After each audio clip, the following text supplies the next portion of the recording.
Another update, Paolo Avellino. Sa kanyang IG post na tila naka-jacket black and then naka-shade. Talaga naman behind the scenes sa kanyang shoot kahapon or kanina. So ayan, samot-saring reaction ang mga netizens. Sa post ni Paolo, umabot na nga po ng 1,100 comment reaction dito. And this is the first time ayon sa karamihan na nilike ni Chineta Princess ang post ni Paolo. Ever since naman hindi nagla-like itong si Kim sa post. Kahit sa ganap nila ng Linlang and WWSK, pagka may ipinost for a promo, hindi nagla-like itong si Kim. Also Pao. Pero ngayon, single post ni Paolo Avellino. Wow. Tungtuwa naman ang mga netizens, oh. Comment nila pampakilig. Ayon sa kanya at Chineta Princess, ha.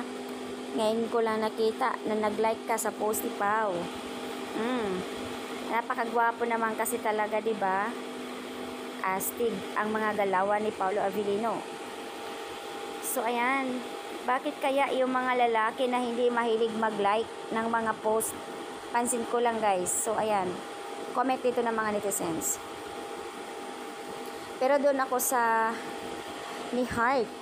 Talaga doon ako sa ni Heart ni Kim, yung post ni Pao. 'Di ba nakakatuwa? Guys,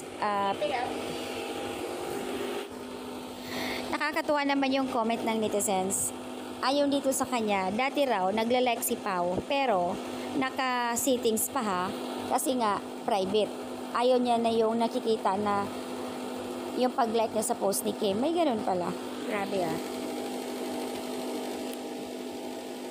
So, ayan guys, ang update dito guys. At syempre, daming nagla-like ng mga dami ang nagla-like dito sa post ni Pao. Super pogi.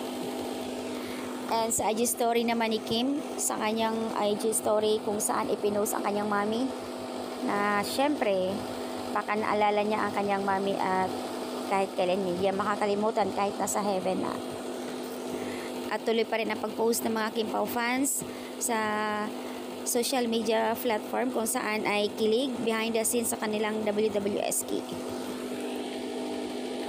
Abang-abang tayo guys sa kanilang shoot sa movie nila. Congratulations advance.